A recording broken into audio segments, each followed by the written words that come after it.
This is Daily Blast Live. We're talking about what you're talking about. Real, honest, entertaining, live. DBL starts right now. 3, 2. Welcome to DBL. It's Tuesday, August 31st. I'm Jeff here with my friends Erica and Tori. Hi. Hi. Hi, guys. Hey. You're not as excited as Tori. Huh? I'm excited. I just express it differently. I'm real loud. We all do. All right. Let's get to this, guys, because we got some news. Mike Richards has lost another job. So last week, Mike stepped down as the new host of Jeopardy after a series of scandals came to light. Now he's also out as the show's executive producer. A rep for the show said they had hoped that when Mike stepped down as host, it would have minimize the disruption and internal difficulties behind the scenes, but clearly that has not happened, and he had to leave as executive producer as well. Where we stand on this, guys? How is this happening on one of the most unproblematic shows It's so in boring. television history? I mean, it's a crazy, the whole thing is crazy, but here's what happens, and this is what's important to understand about culture when it comes to the workplace. Like, you cannot have there be a center story in the middle of workplace culture that is not inclusive to everyone in it. You understand what I mean? Like, there can't be someone who is creating all of the issues. And I think that at the center of this and the allegations and everything that came down to it, it's the inability for other people to focus on their jobs based on who's at the helm. So I can understand, although it may seem incredibly unfair based on some people who haven't been canceled for what could be seen as far more egregious things, but at the end of the day, he's the boss. He's kind of like the epicenter of how things are, coming together. Right. So that person can't be the problem. And he became the problem. It never was a problem when they were winning Emmys when he was executive producer before. Well, he was very new to Jeopardy in terms of he was executive producer Price is Right. Does he have an Emmy with Jeopardy? Yeah, I believe he does. But as executive producer, so there wasn't a problem in the past, right? Well, there wasn't a problem with the Emmy, but that doesn't mean the people working under him didn't have a problem with toxic work culture. Okay. I like Mike Richards. I work with Mike Richards. I have no problem with Mike Richards. But Claire Lapierre, who is the one who found his talk show and podcast, says several people said the workplace was uncomfortable, that it was a toxic feeling, and it came from the top down. And some people said if he's too toxic to be the host, why is he still okay to be the person behind the scenes? If he's not right for Jeopardy, he's not right for Jeopardy. And just to clarify, though, he's only been the executive producer a year. for it's not like he has this long standing. He's very new to Jeopardy. Right. Okay, so he's the guy at the helm. So what if I dug in to someone else's past that has to be a PA, and 20 years ago they laughed at a joke that was inappropriate in today's culture? Should they be fired as well? Because I don't feel comfortable working with them? Well, difference, what she was bringing up, what Erica was saying, is that a difference between a PA and the person at the helm makes all the difference. Why? Because I don't feel comfortable with that person in my office. Erica? Because you don't have to answer to a PA. What if it's someone in the middle of the ground? I'm just picking anybody. But they can't abuse power. You can't get canceled unless you're at the top? Well, here's the thing. It's about the power dynamic. So now you're creating a dynamic where the person who's at the top is in charge of your future, is in charge of how things work everywhere in your work environment, is also the person who's problematic. That's very different than someone being, I mean, it's not acceptable for anyone to be problematic. It's not acceptable for anyone. But it's very different from someone who has zero control over whether you stay or whether you go, or whether every time you walk into a building, there's an issue that you don't have anyone then to report to. Okay, first of all, the issue that was about the podcast that I'm talking about, that's crazy. I agree so with you. let me put that on the table first. Second, I always make fun of people who talk about Double Jeopardy, right? Because they think they know the law. From that movie, just because they saw the Ashley movie. Judd. I'm going to use Double Jeopardy as an example right now. When does this man get his life back? He paid his sentence to society, whatever it may be, for what he said on that podcast, which I don't think was bad at all. He had to step down as host. Now he's being charged again and has to step down as executive producer. Does this man ever get a chance to have his life back? Well, give more Can he work anywhere? Well, first of all, no one's saying he can't work ever again. No one's putting him in jail. Well, he's already been fired twice. Great. That reputation needs to be built back. It's not just the toxic work culture. He did pay $8 million, or the company did, for a problem that they settled out of court. He does have problems on his background. It's not just the podcast. There's issues there, and if you don't want everybody's past. Not everyone. Give me 20 years in no your one past. has I'm going to find something that could get you fired. Of course, but you're not going to find an $8 million lawsuit that I had to settle for sexually harassing someone. That's a bigger difference. I understand where you're coming from. I Jeff. do too. Like, I really do. I think I do too. Anyone with a platform, and people who don't necessarily have a platform, everyone's doing an audit of their background. What have I done? What have I said? Who's going to come out? Everybody's doing that. But I also think it's very telling when you're in a situation like this, that when someone, who is there to vouch for you? Is there a credible source that's there to say, actually, this is the environment that he created on this set? If those people aren't coming forward to say something, and the prevailing idea is that, yeah, you are contributing to a toxic work culture, then that's going to expedite it. And the timing just seems very suspicious, as if there might have been some issues that were happening that this just catalyzed his demise. All right. Well, I could talk about this all day. I'm just saying, if nobody pushes back at a certain point, everyone's going to lose their job. I hear you. Cancel culture is coming from everybody. You could sweeten it up and call it accountability culture, but it's cancel culture, and this man is being canceled. He can't get a job anymore. He is canceled. That's what I'm saying. Okay, I hear you. All right. Scott Disick, everybody.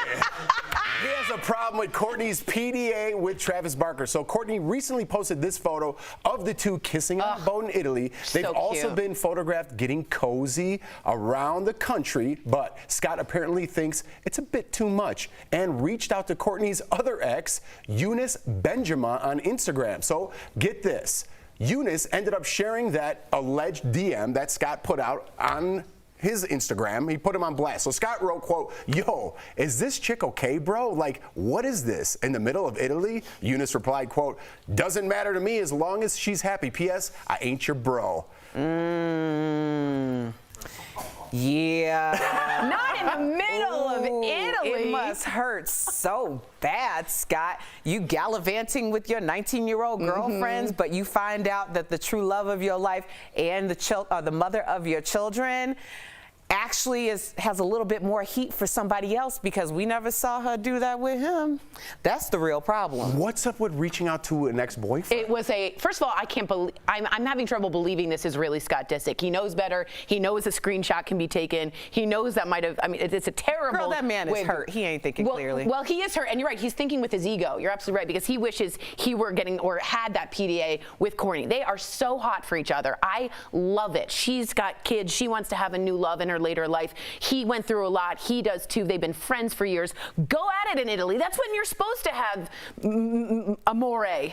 Like, she's like, oh my God, that's not in Italy. What do you mean? Like, good for them. Enjoy it. And Scott Disick, go hang out with your prepubescent children. That's what I feel about Scott Disick. I'm sorry, he picks 19-year-olds. He's a grown man. I find it a little weird. And then he comes after her for doing nothing but being in love. But he didn't go after her. He went to the ex and kind of like wanted to start like a misery loves company type of deal. Hurt. He's talking trash. He's hurt. Wouldn't you be if you had an ex, especially someone who they never got out of each other's lives? They were always together still. So, and you see her sincerely happy. This seems almost out of character for her. That means that she is in love, okay? She is really in this. He is so hurt because he knows he can't touch that. He knows he can't touch it. That's got to sting like, that's the queen bee right there. And then this to be put on top, that's salt. What do you say? Salt on the wound. There you go. Lemon in the eye. There you go.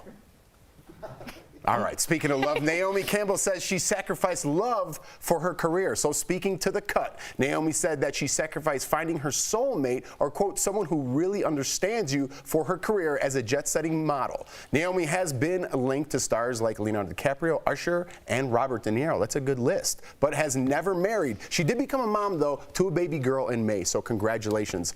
So do you guys see any truth to this? Because I could see, like, at a certain point in my life where you kind of either have to go for it or like going to California in my circumstance, or stay home and kind of do that marriage thing. Do that marriage thing. Do that whole marriage thing. And as a woman with unfortunately, you have a biological clock that's ticking. I was so focused on Marissa Tomei in that movie, my cousin Vinny.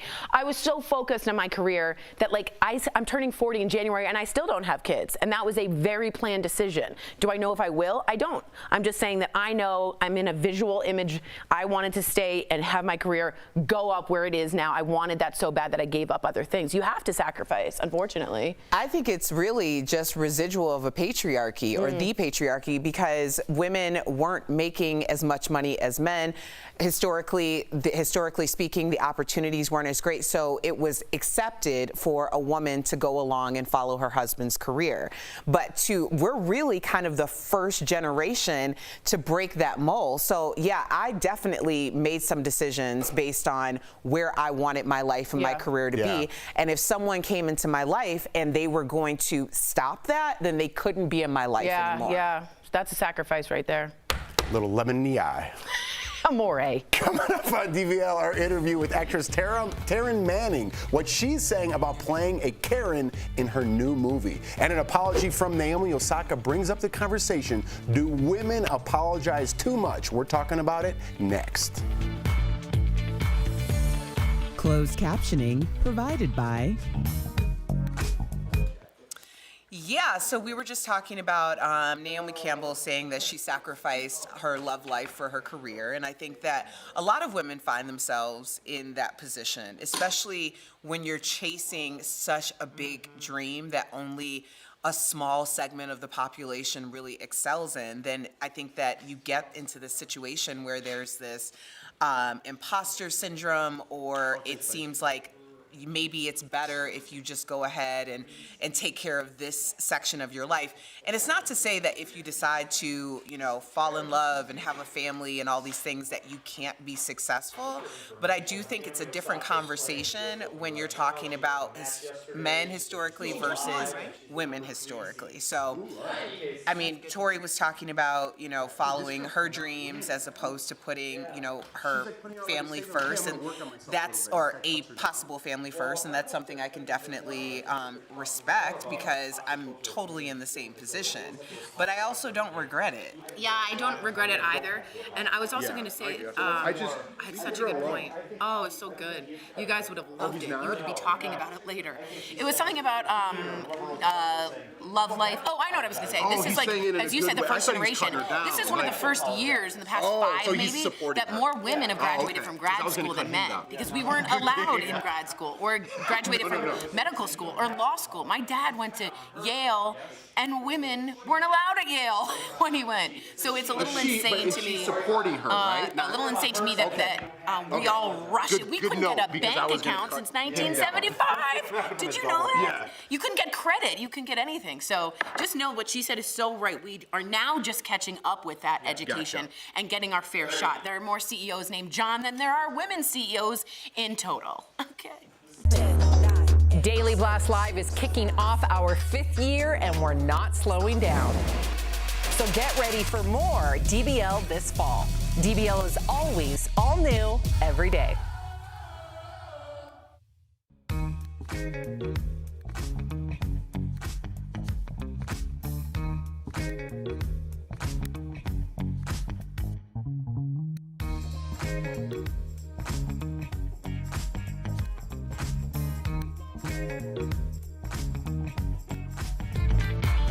Welcome back to DBL. So, do women apologize too much? Recently, Naomi Osaka posted a lengthy message on Twitter talking about how she vows to end her self-deprecating mindset and start celebrating herself more. She ended the statement by saying, quote, "I know I give my heart to everything I can, and if that's not good enough for some, then my apologies." But a Yahoo Sports writer took issue with that and said women apologize too much for things that are out of their control, like injustice and sexism, or even walking in a door at the same time as someone else, and that men never seem to do the same. So I kind of like right away, my first reaction was like, what is this writer talking about? She's actually in support of Naomi Osaka. She's a female as well, and saying you don't need to apologize. So in case you guys were confused, I was a little bit, I was a little to clear confused. that up. She wasn't saying that we do apologize too much, as opposed. There's a bit, I just want to mention, there's an ad that you see a woman writing an email where she's like, "I'm sorry to bring this up again," to her boss, "but we really never got this finished. I'm sorry again, thanks again." And then she sits back and she erases all the "I'm sorries," and it just starts with, "Let's catch up with this when I get back." I do that too. I know a lot of women do. It starts with an apology, it ends with an apology, there's an apology thrown in, and as you do it, you chip away at not only your dignity, but your status, because you feel like you need to say you're sorry, but you're not hearing that coming from the other side of the table at all. Do you agree with that? I do agree. I've consciously many times been in the middle of something and I can hear this voice that says, "Don't you dare apologize." Totally. Like, don't you dare. Now, I will do the apology email or text message, but generally when I'm doing that, it's because I know that I messed up. Right. Like, I was, you That's know, fair, like, that's fair. I procrastinated. I really could have given the person, and I've inconvenienced them based on my inability to be a organized person. So yes, I will say I'm sorry in that situation because I'm guilty. But I think we really have to look at what Naomi Osaka is apologizing for. She doesn't actually celebrate her wins. She's not giving herself the space to acknowledge how great she truly is. And I think that that is a product of our society, especially in the past year and a half since the pandemic hit.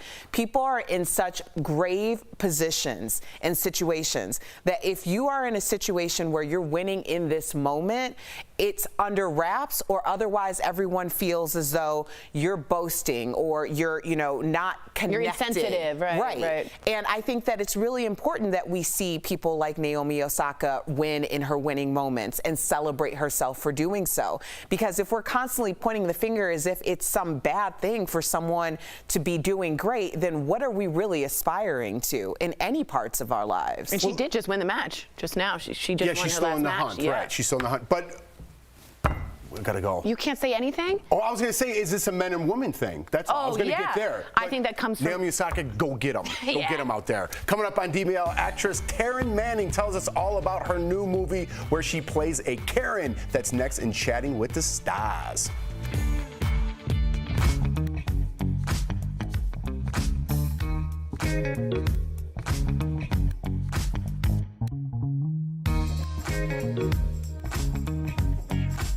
Although it's still summer, some trees are acting like it's fall. Has fall come early?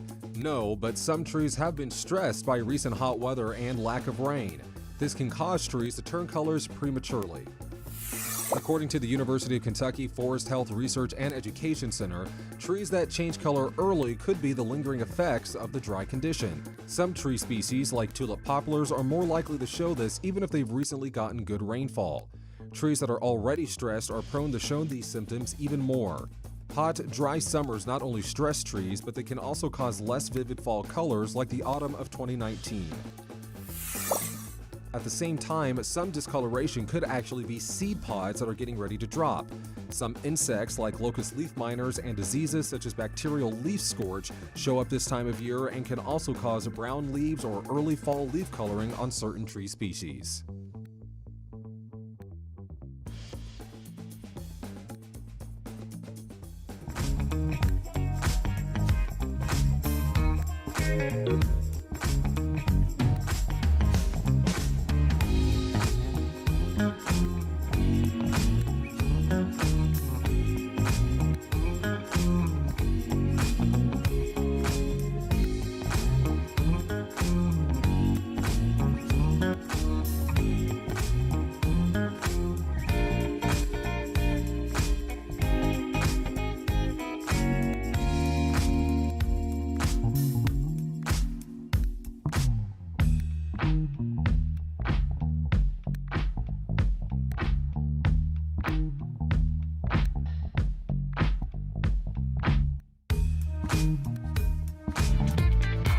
Welcome back to DBL. We've all heard the phrase, she's a Karen. Now there's a controversial new movie that shines light on the Karen epidemic. Earlier, we spoke with the star of the movie, Taryn Manning. That's today's Chatting with the Stars. Wait a minute. We have a white entitled neighbor named Karen. Karen. Okay, enjoy yourself. There she is, slaving away in the kitchen. I've come across some very suspecting teenagers. Suspecting? Can you please hurry up? Please, they're very aggressive. Yep. Please welcome to the show, Taryn Manning. Yay! A lot of anticipation for this movie. In it, you play Karen, but you said no to the role multiple times. So what was your biggest fear with this movie? Why did you say no multiple times? It wasn't a fear. So much I love taking roles. It was just the consequences and sort of the backlash of me taking this type of from just other human beings that can't seem to control their thoughts, aka Karens. So basically, I just, I was very conflicted, like I said, but I had to end up taking it. But yeah, there's been a lot of backlash. Mm. So, Taryn, let me ask you this. In your research for this role, was it one Karen specifically that you were mimicking, or was it a potpourri?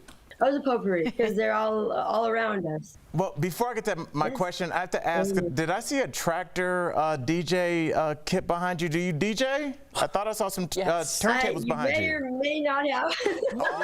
Good job. Oh. Cool. She's a well-known DJ now.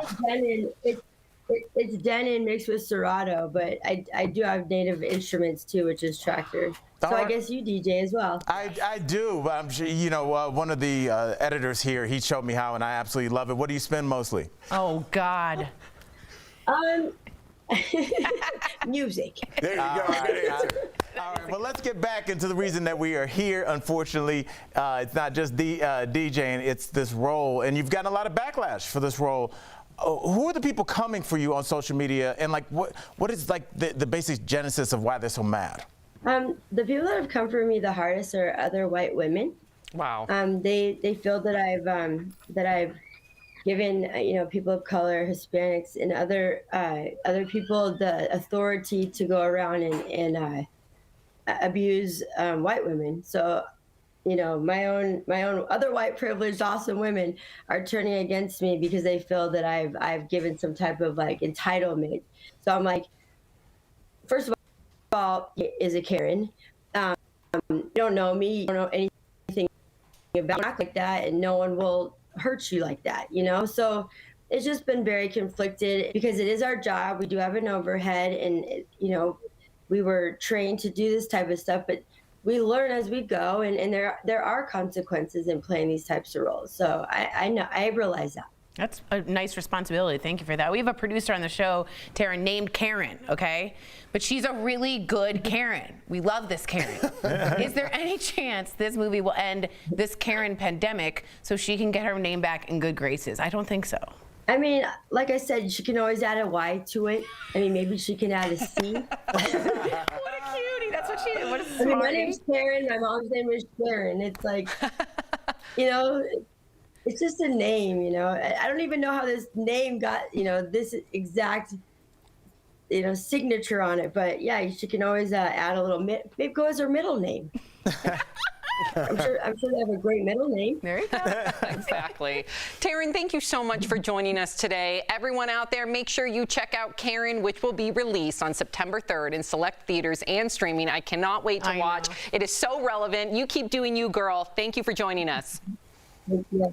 Bye. Bye, guys. Promotional consideration is brought to you by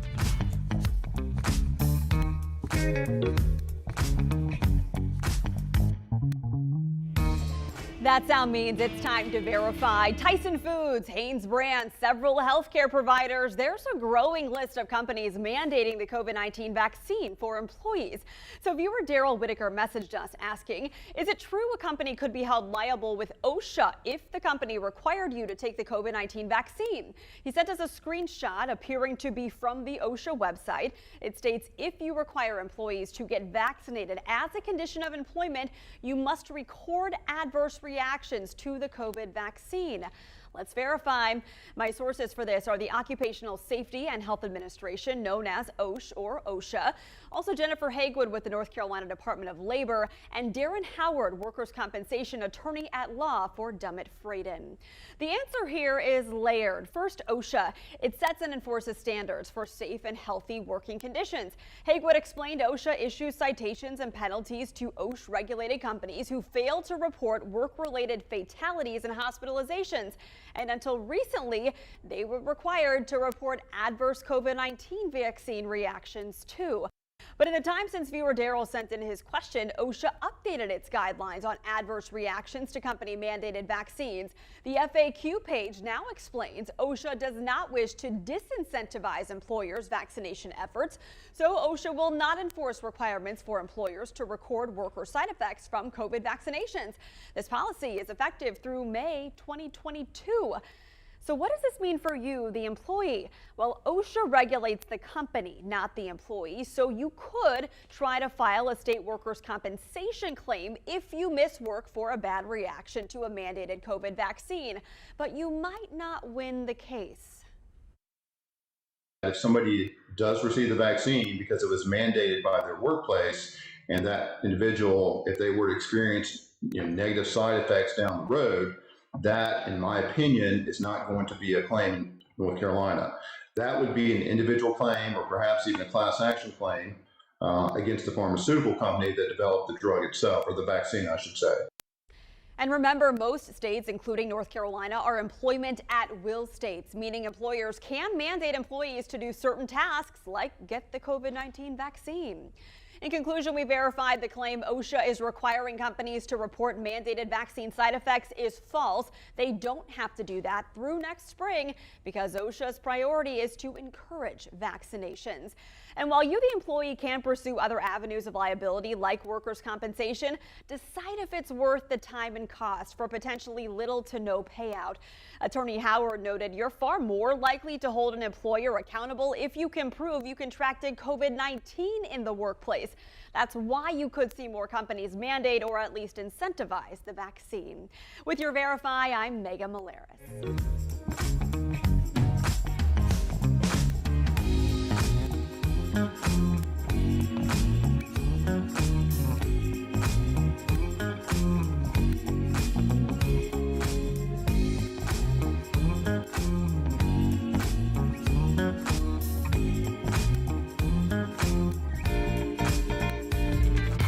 Welcome back to DBL. Losing weight can feel impossible at times, but we have some tips to make it easier. We're chatting about them today on DBL's Focus on Fitness, presented by QB. So it's important to know that working out harder won't get the weight off quicker. It turns out our bodies will simply adapt to any workout plan, no matter how hard you work out in the gym. You'll eventually stop shedding those pounds. Research shows that diet and nutrition has a much larger impact on weight loss than an intense workout does. Exercise is important, but mostly to maintain fitness and your current weight. Staying active is so important, and QB has made it easy regardless of physical ability or age. Try their under-desk elliptical at home or call 1-800-782-2351 or visit QB.com to learn more. This is very true. Diet's very, very important, just as much as I think is the exercise, but maybe more so in this case. Abs are made in the kitchen, everyone, and I really won't learn that lesson. Because I know it. I won't do it. I know what I have to do to change to lose that last 10, and everyone has 10 or 15, whatever yours is. It's the kitchen that'll do it. It's the diet. It's really that. My trainer back in the day would always be like, you can't out-train a bad diet. I'm like, I did 3 hours of cardio. You I'm can. on this. You're fine. Yeah. It's also pumpkin spices right around the corner. Oh, God. Oh, see you guys tomorrow.